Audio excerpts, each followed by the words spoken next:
You can think about what it is that you did wrong or insufficiently that led to the collapse of your plan, right? So that's the first investigation. I made some sacrifices. I attempted to bring about a particular form of the future. It didn't happen. Okay, why? Well, the world is set against me and the cosmos is evil and there's no God and I'm bitter and cynical. That's one potential explanation, right? Poor me. Right? And I'm not trying to be flippant about this, because sometimes people's dreams are quite realistic and they still fail catastrophically. It can be brutal. Maybe you did make a lot of good decisions and you suddenly got ill, or someone in your family did, and everything went to hell on you. It doesn't have to be because you've done something cardinally foolish that you fail. It's built into the structure of the world. But it doesn't matter. You can also retreat into yourself and you can say something like, all right, I need to retool my conception of strategy, but also potentially my conception of goal. Maybe I'm looking in the wrong place. Maybe I have to look somewhere else. And you can open yourself up to a revelation. So there's a gospel statement that's very relevant to this. So Christ tells his followers that if they knock, the door will open. If they ask, they'll receive. And if they seek, they'll find. And so it sounds magical. It sounds like the sort of thing that the new atheists would have a field day with, but that's not a wise interpretation of that saying. The proper interpretation is something more like a recognition of the way thought works. So imagine your plans didn't work out. Okay, now you sit down and you say to yourself, I'd like to know, even if the world was conspiring against me and my failure was 95% the fault of external occurrences and other people, what did I do that wasn't as good as it could have been, and where did I fail to look so that the probability of my failure was higher? Now, to ask that question, you have to want the answer. That's what it means to knock or to ask or to seek. This is no joke. It's like you have to want to know. And it's a very painful thing to do, because especially if you had given it your all to the degree you were able, and you have reason to be bitter, you're going to be searching for the errors that you still made. And discovering your own errors is always extremely painful, right? Especially if they're errors that you're in love with. And so you have to be willing to strip yourself down. That's what humility means fundamentally. But the advantage is, this is why it's so useful to listen to people. You might find out where you're stupid, and then you could stop being stupid. And so one of the reasons you confess your sins, let's say, is because you want to discover where you're insufficient. Now, it's painful. It's painful to encounter an impediment in the form of someone else's opinion that might show you where you're blind and ignorant, or willfully blind even. But the advantage to that is you can rectify the error, and then as you move forward, you're stronger. What happens if instead we decide to stop lying? What does this even mean? We are limited in our knowledge after all. We must make decisions here and now, even though the best means and the best goals can never be discerned with certainty. An aim, an ambition, provides the structure necessary for action. An aim provides a destination, a point of contrast against the present, and a framework within which all things can be evaluated. An aim defines progress and makes such progress exciting. An aim reduces anxiety, because if you have no aim, everything can mean anything or nothing, and neither of those two options makes for a tranquil spirit. Thus, we have to think and plan and limit and posit in order to live at all. How then to envision the future and establish our direction without falling prey to the temptation of totalitarian certainty? Some reliance on tradition can help us establish our aims. It is reasonable to do what other people have always done, unless we have a very good reason not to. It is reasonable to become educated and work, and find love, and have a family. That is how culture maintains itself. But it is necessary to aim at your target, however traditional, with your eyes wide open. You have a direction, but it might be ill-formed. You may have been led astray by your own ignorance, and worse, by your own unrevealed corruption. You must make friends, therefore, with what you don't know, instead of what you know. You must remain awake to catch yourself in the act. You must remove the beam in your own eye, before you concern yourself with the mote in your brother's. And in this way, You strengthen your own spirit so it can tolerate the burden of existence, and you rejuvenate the state. It is our responsibility to see what is before our eyes courageously and to learn from it, even if it seems horrible, even if the horror of seeing it damages our consciousness and half blinds us. The act of seeing is particularly important when it challenges what we know and rely on, upsetting and destabilizing us. It is the act of seeing that informs the individual and updates the state. You are by no means only what you already know. You are also all that which you could know, if you only would. Thus, you should never sacrifice what you could be for what you are. You should never give up the better that resides within for the security you already have, and certainly not when you have already caught a glimpse, an undeniable glimpse, of something beyond. In the Christian tradition, Christ is identified with the Logos. The Logos is the Word of God. That Word transformed chaos into order at the beginning of time. In His human form, Christ sacrificed Himself voluntarily to the truth, to the good, to God. In consequence, He died and was reborn. The Word that produces order from chaos sacrifices everything, even itself, to God. That single sentence, wise beyond comprehension, sums up Christianity. Every bit of learning is a little death. Every bit of new information challenges a previous conception, forcing it to dissolve into chaos before it can be reborn as something better. Sometimes, such deaths virtually destroy us.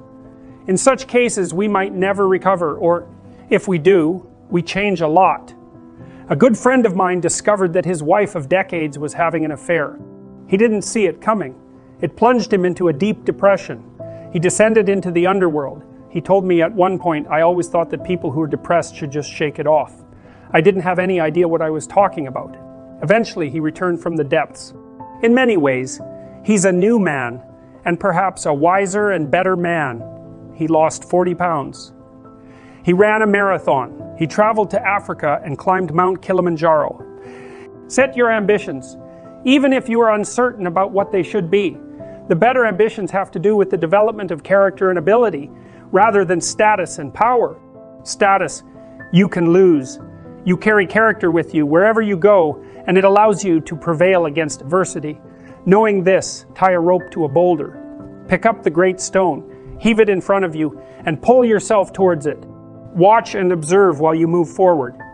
Articulate your experience as clearly and carefully to yourself and others as you possibly can.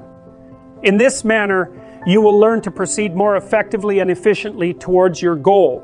And while you are doing this, do not lie, especially to yourself. If you pay attention to what you do and say, you can learn to feel a state of internal division and weakness when you are misbehaving and misspeaking. It's an embodied sensation, not a thought. I experience an internal sensation of sinking and division, rather than solidity and strength when I am incautious with my acts and words. It seems to be centered in my solar plexus, where a large knot of nervous tissue resides. I learned to recognize when I was lying, in fact, by noticing this sinking and division, and then inferring the presence of a lie. It often took me a long time to ferret out the deception. Sometimes I was using words for appearance. Sometimes I was trying to disguise my own true ignorance of the topic at hand. Sometimes I was using the words of others to avoid the responsibility of thinking for myself. If you pay attention, when you are seeking something, you will move towards your goal. More importantly, however, you will acquire the information that allows your goal itself to transform. A totalitarian never asks, "What if my current ambition is in error?" He treats it, instead, as the absolute. It becomes his God for all intents and purposes. It constitutes his highest value.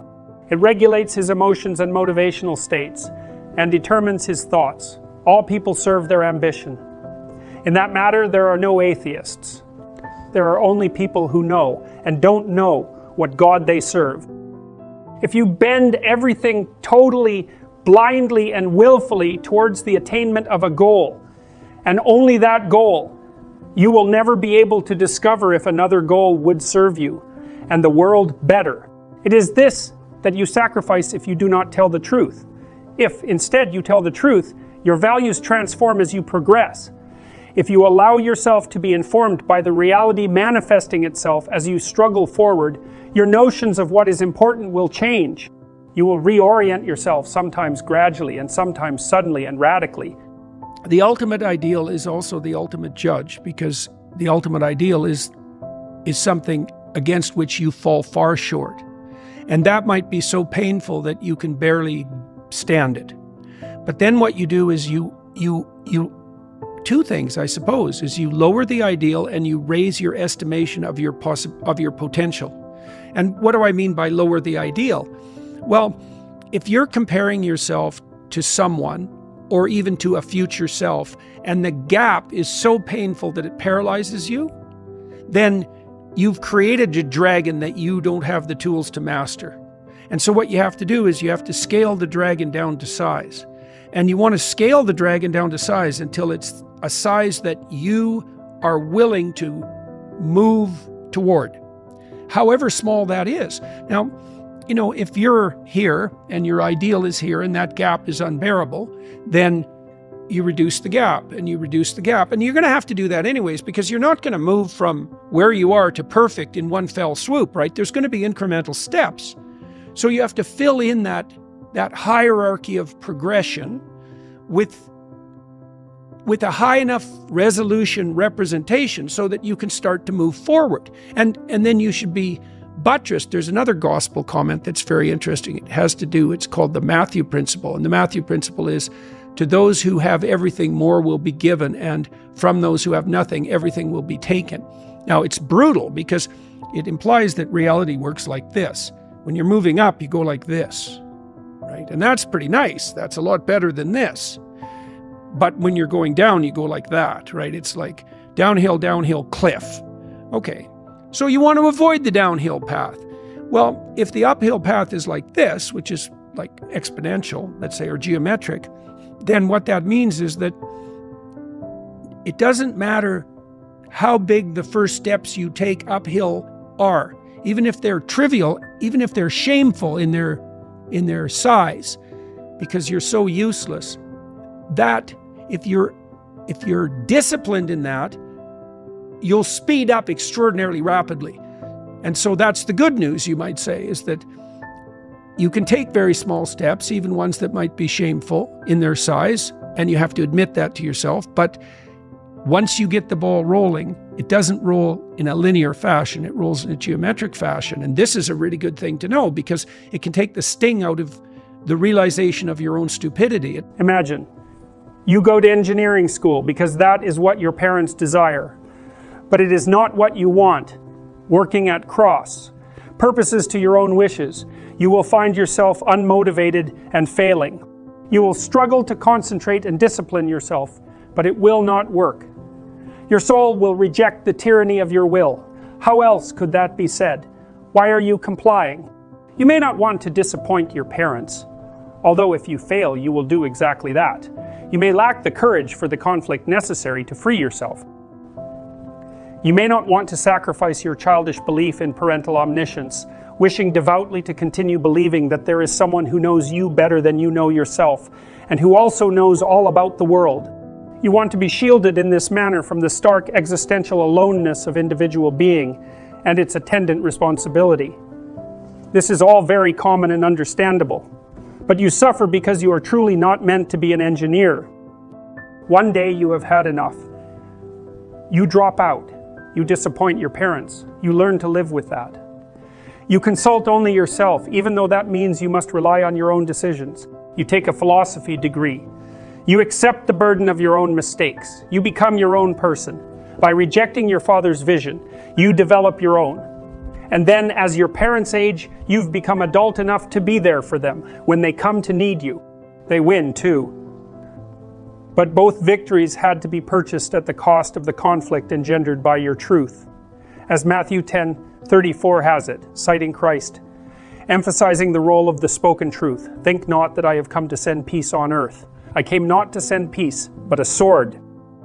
As you continue to live in accordance with the truth, as it reveals itself to you, you will have to accept and deal with the conflicts that mode of being will generate. If you do so, You will continue to mature and become more responsible in small ways. Don't underestimate their importance, and enlarge. You will ever more closely approach your newer and more wisely formulated goals and become even wiser in their formulation when you discover and rectify your inevitable errors. Your conception of what is important will become more and more appropriate as you incorporate the wisdom of your experience. You will quit wildly oscillating and walk ever more directly towards the good, a good you could never have comprehended if you had insisted, despite all evidence, that you were right, absolutely right, at the beginning. If existence is good, then the clearest and cleanest and most correct relationship with it is also good. If existence is not good, by contrast, you're lost. Nothing will save you, certainly not the petty rebellions, murky thinking and obscurantist blindness that constitute deceit. Is existence good? You have to take a terrible risk to find out. Live in truth or live in deceit. Face the consequences and draw your conclusions. This is the act of faith whose necessity was insisted upon by the Danish philosopher Kierkegaard. You cannot know ahead of time. Even a good example is insufficient for proof, given the differences between individuals. The success of a good example can always be attributed to luck. Thus, you have to risk your particular individual life to find out. It is this risk that the ancients described as the sacrifice of personal will to the will of God. It is not an act of submission, at least as submission is currently understood. It is an act of courage. It is faith that the wind will blow your ship to a new and better port. It is the faith that being can be corrected by becoming. It is the spirit of exploration itself. Perhaps it is better to conceptualize it this way. Everyone needs a concrete, specific goal, an ambition, and a purpose to limit chaos and make intelligible sense of his or her life. But all such concrete goals can and should be subordinated to what might be considered a meta goal, which is a way of approaching and formulating goals themselves. The meta goal could be live in truth. This means act diligently towards some well-articulated, defined, and temporary end. Make your criteria for failure and success timely and clear, at least for yourself, and even better if others can understand what you are doing and evaluate it with you. While doing so, however, allow the world and your spirit to unfold as they will, while you act out and articulate the truth. This is both pragmatic ambition and the most courageous of faiths.